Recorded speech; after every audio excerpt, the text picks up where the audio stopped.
I wholeheartedly support this movie right here. I'm happy for this movie, because people, they finally had their first openly autistic action hero. Yeah. Now I say openly, because your boy, look, Reacher on the spectrum. Yeah, all right. yeah. But he's on the down low. He's with still it. in the closet. Yeah. He ain't come out yet.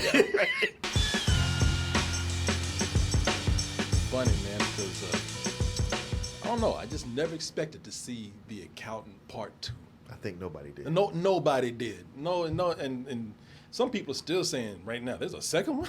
Here's the thing, though. I read an article about it today.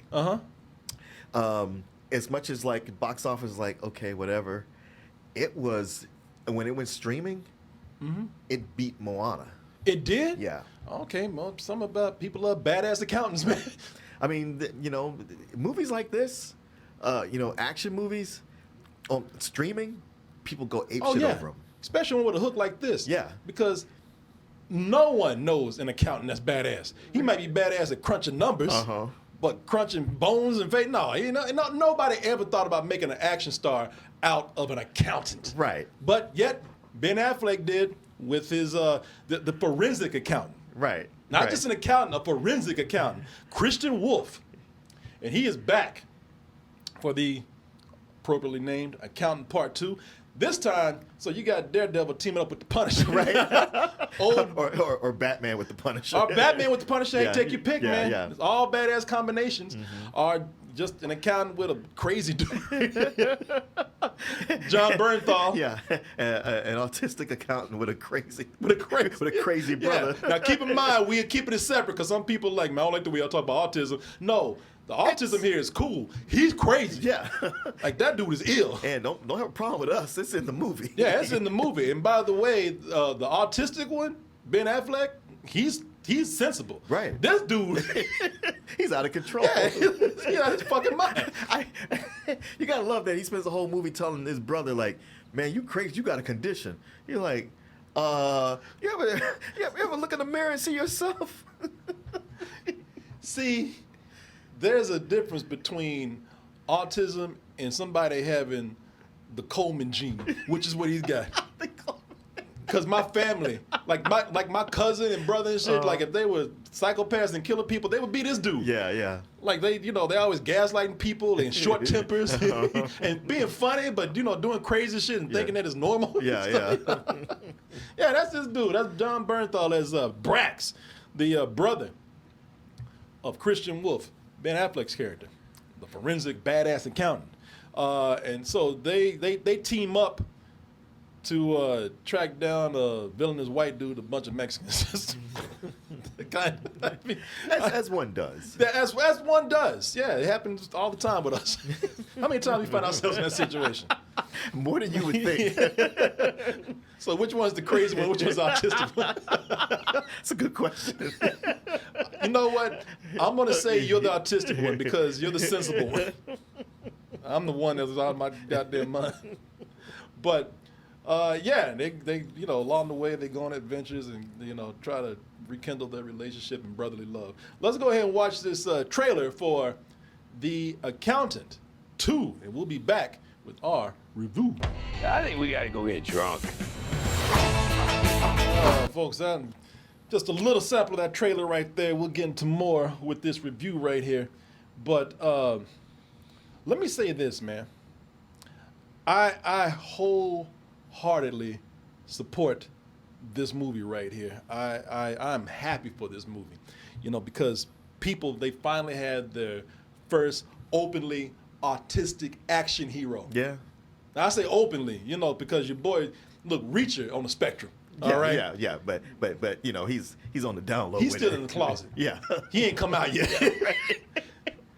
And he's still kind of mid-spectrum, like Ben Affleck in this. He's kind of high spectrum. He's high functioning, but there's no mistaking what he is. Oh yeah, no, he's very socially awkward. He will let you know, I just do not think like other people. Right. I don't function in social atmospheres. Right. Unless I'm beating the fuck out of somebody. Right. He's got his OCD rituals he has to do. Yeah. Christian Wolf, he's higher on the spectrum. He's close to more, slight Rain Man level right here. But you know, I will say that the big difference between this and the first movie, and Martin and I were talking about this. Listen, I can't even really make this claim wholeheartedly, but he just feels more autistic to me in this movie. I don't know why. Maybe that's not the case. I don't know that he's more, but it is more of an embracing of it. Yeah. And you spend more time with him here, and you know it's so much more in the writing. With the first movie, it was almost incidental. Yeah, it was like, I think that they showed him like actually being more. This is the thing. The first one, he was more of a loner. Yeah. And he preferred it that way. So Yeah. you didn't get to see him messing around, you know, in social circles. Here, he's trying to go on dating apps and dating, you know, meetings and weirding people. So, you know, this is, I guess, because he's stepping out of that loner realm. You get to see just how autistic he is. Yeah. Which, man, look, it's cool. It's cool seeing that with this movie right here, because with this film, you know, you get to see how a genius autistic vigilante works. I love it because he'll beat the shit out of you, but before that, he'll do your taxes right there on the spot. And you don't want to get audited by this guy. You owe money and get your ass whooped. Like he does the movie does somebody's taxes right there. Right in front of him and shows him all the deductions they could have gotten. Yeah, and told him how much money you could save and everything. And by the way, and then broke his arm and beat his ass. Next time, use TurboTax. Or just take his advice. Yeah. Without any pushback. And I like how in this movie they don't shy away from how socially awkward he is, you know, and how much frustration it causes him. You kind of feel bad for him, you know, because this man, he had women lined up for him for this dating function. Now he did something to make that happen. He rigged the system to make it happen, but he went on his dating service, and each woman needed just 2 minutes to realize, oh, hell no. Welcome to the Boise Romance Festival. What do you mean you reverse engineered our algorithm? By tokenizing your questions in an embedding matrix and generating a predictive model for the most effective answer. By the way, look, the people should have known, but from that smile right there, he don't know how to smile. Well, that's what's funny in the scene you just played is how he could put that smile up, but it drops immediately. Yeah, it's funny. He don't know how to smile. And then trying to put all these cute pictures of himself up right here. Hey, it's working. But for a minute. But the funny thing is, it's like, well, these women lined up because he gamed the system. No, they lined up because he's Ben Affleck. Yeah, well, he's 6'4" and handsome. Of course they were gonna line up. And what they do is in that room, I want you to look at what they do. You can't really see it, but you can even kind of look at this.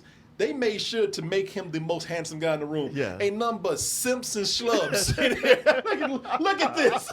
Everybody's a loser except him. Right. Yeah, he's got a sports coat and a tie. Man, those women go talk to the rest of the dudes and be like, where the autistic dude at? Right. He's a little weird, but damn, at least he's kind of sexy.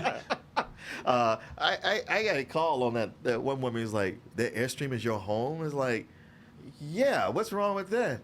That's what he prefers. Yeah, exactly. That's another thing. They made it to where you don't want none of these women. Yeah, exactly. Yeah, all these women come up and you're like, you better off without them. No, all of them look crazy.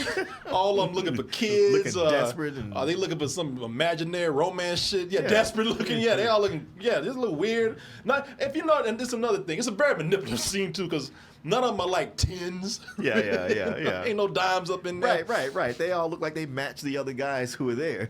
They made it look like everybody in here just a loser. Now I ain't saying they are. That's the way the movie wants them to look. They're just like regular average people. Yeah. Which he's slightly above that. Yeah, he don't know but it does play well because you know the whole thing with them because they line up. There's a whole long line of it. Other dudes are sitting there like, well, goddamn, there's nobody coming over here. Yeah. And they eventually, yeah. Eventually, once he chased their asses off. Well, I guess I'll have to come over here and talk to you. You don't have to. Keep on walking. Well, they look happy to be those other dudes. Yeah. Those dudes like, hey, shit, bring your handsome ass back next week. At first we were a little worried, but you did us a favor. Look at your damn psychotic looking ass. Right. Yeah, it's very American Psycho. It really is. I don't even know why these women signed up for it when they saw this shit on the app. I was like, why would you do that? Oh, you might go like, oh, he's playful. That's why he would do something like that. Shit, he'll eat your face. Wear your skin after it's done. So I love seeing an autistic person be a badass.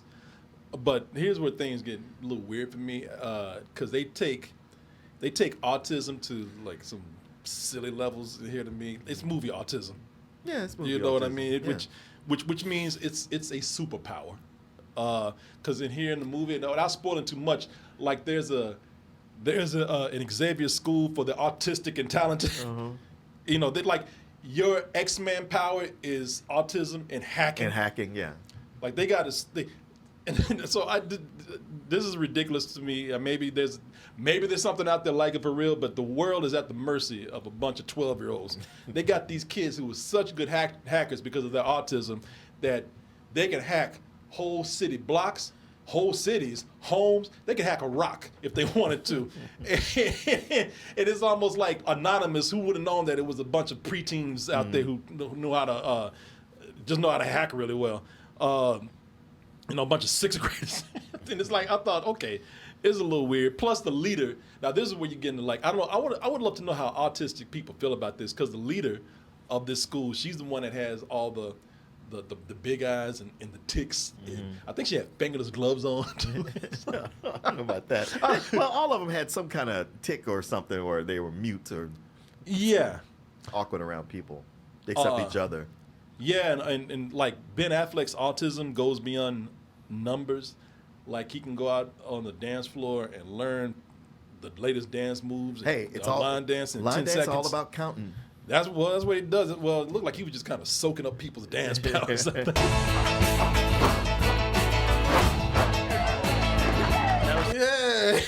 Of course, until he scares ass away. He gets the hottest woman out there.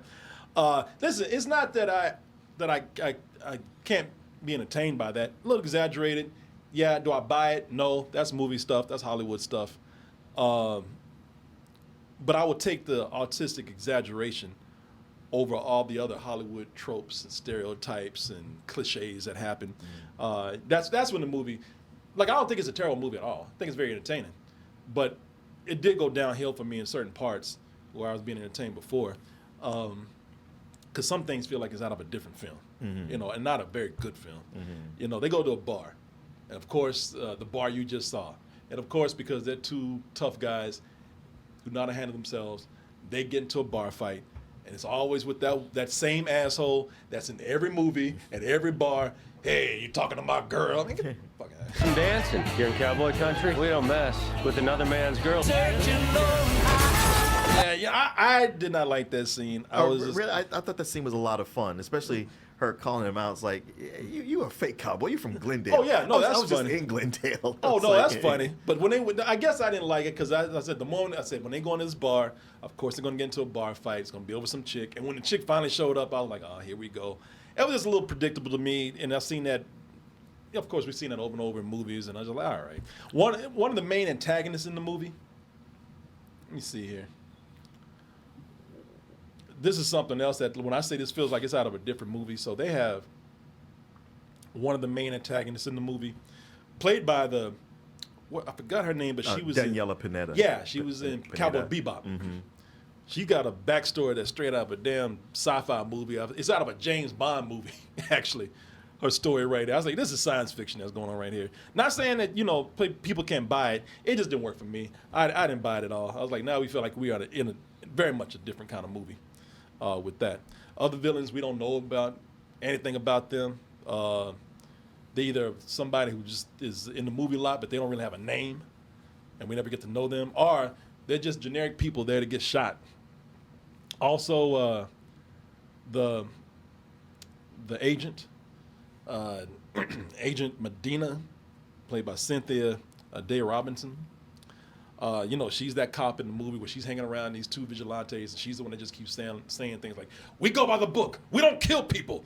We don't. Right? That's not us. We don't decide. We don't decide who lives and dies." I'm like, all right, you're that cop. That's all her lines that she has too, in the film.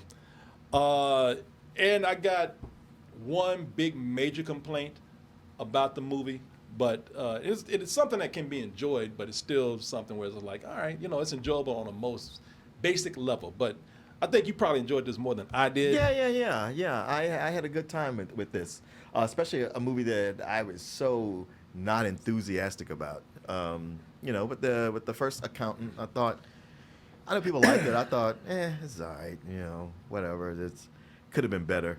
And I was surprised they were making a second one. He was even more surprised that it was the opening movie of South by Southwest this year. I was like, really? This is what you're hanging this year films on?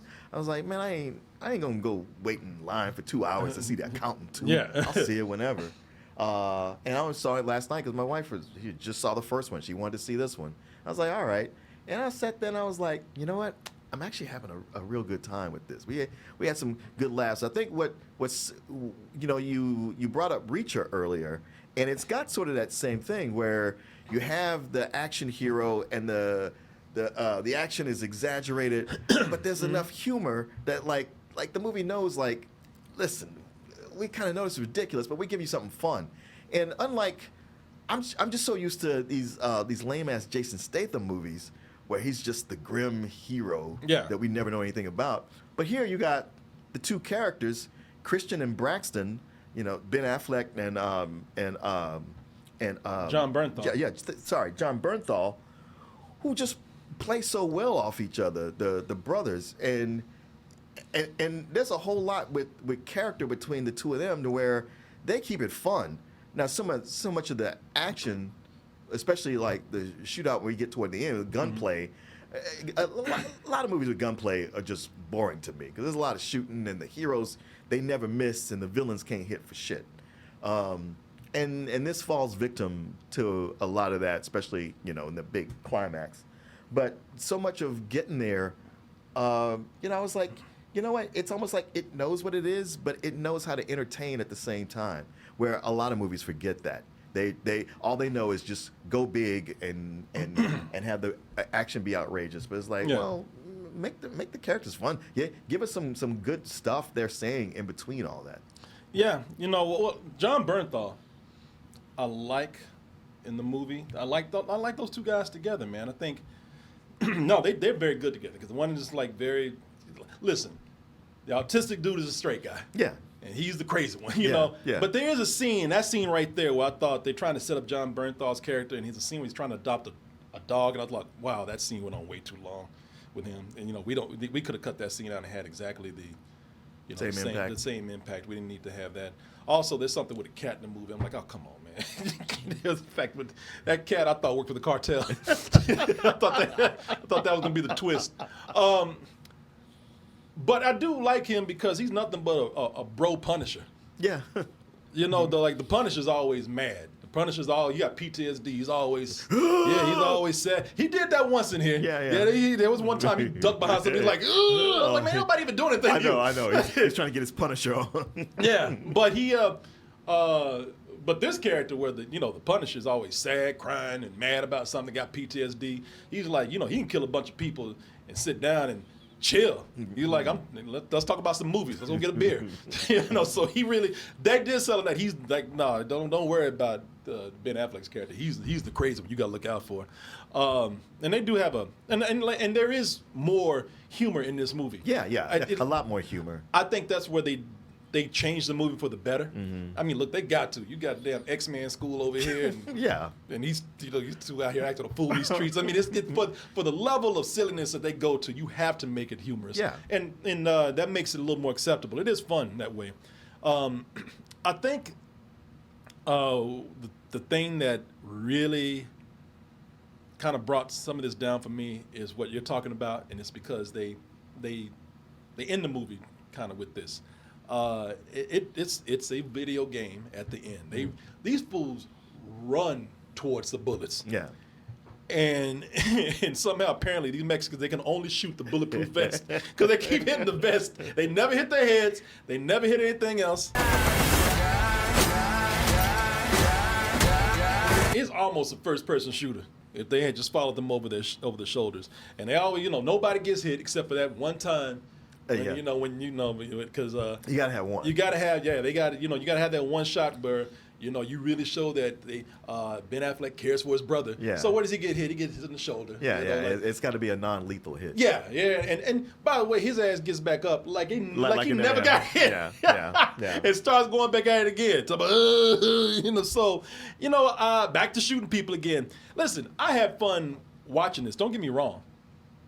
I enjoyed it. I watched this today on a nice screen. I went to a nice theater, one of my favorite theaters in town. Watched it on a Dolby screen, and I had a good time with it. I had fun. Nice sound, clear picture, nice screen where it doesn't look like somebody pissed on it. Yeah. You ever notice these days we got patches of yellow for no reason on these screens? Yeah. But the more predictable stuff in this, like the bar scene, or the generic action at the end, that made it a high rental for me. I had no problem seeing it, and if you do see it, I don't think there's going to be a problem with you. It's a fun movie to watch. But as far as I can take it on the screen, or I could have watched this at home. It was very much like a Netflix film to me when I was watching this at home. And especially if you look at something like the trailer for this movie, Havoc. And I'm not trying to promote that movie or anything, but I've seen Netflix movies where they have such a budget now and other streaming services where, and this has a budget too, I'm not saying that, but it's now I'm looking at these action movies, and some of them have bigger action than this film right here, and I'm thinking this could have been streaming, or I could have watched it at the theater. High rental for me. I did like it better than you, and the things that for you dragged it down, for me I was like, well, we see so many movies that do this, but they don't have the same panache. It's almost like, hey, yeah, we're gonna have this in here, but at least it's fun, it's enjoyable. Really, the shootout at the end was probably the only thing I didn't care for. And there is a thing with Daniela Pineda's story where it was like, this was kind of led to a big deal that wasn't all that big of a deal when it was all said and done. You're talking about her. Yeah. But that being said, I thought it was much better than a lot of stuff we see streaming. Like we just saw G20, and for all the stylishness that went in that, I was like, this is pretty goddamn silly. See, this is on the level of G20 for me, except G20 even went bigger. And that's why I was saying, the budget on that was bigger. Oh yeah, no, it went bigger, but it didn't have like the good dialogue or the good back It didn't and have forth. the humor like this. Yeah, it didn't have the humor. The humor makes a big difference. And yeah, with a lot of those, and I don't think it's fair to compare it to Havoc because that seems like more of a grounded movie. Well, this is Havoc. Yeah. Seems grounded compared to this. Oh, have you seen the shit that they do in that? Oh well, I know with the action, it's it's more balls to the wall. I just mean the story itself. But yeah, the action-wise, especially for the shootout, like I said, it wasn't that impressive. That was probably the most boring part. It seems like they've locked onto the formula on what can make these work. So for me, it was more of a matinee. I had a good time. There you go. Well, nothing bad here from either one of us. No. I mean, it's like I said, if you saw it in the theater, I don't think it'd be a problem. I don't think you'd be coming out and being like, God damn it, could have been at home. But at the same time, I do think you could have been at home. I don't know. Well, you can always be at home. but hey, like I said, it's not a problem. Yeah. It's really not a problem at all.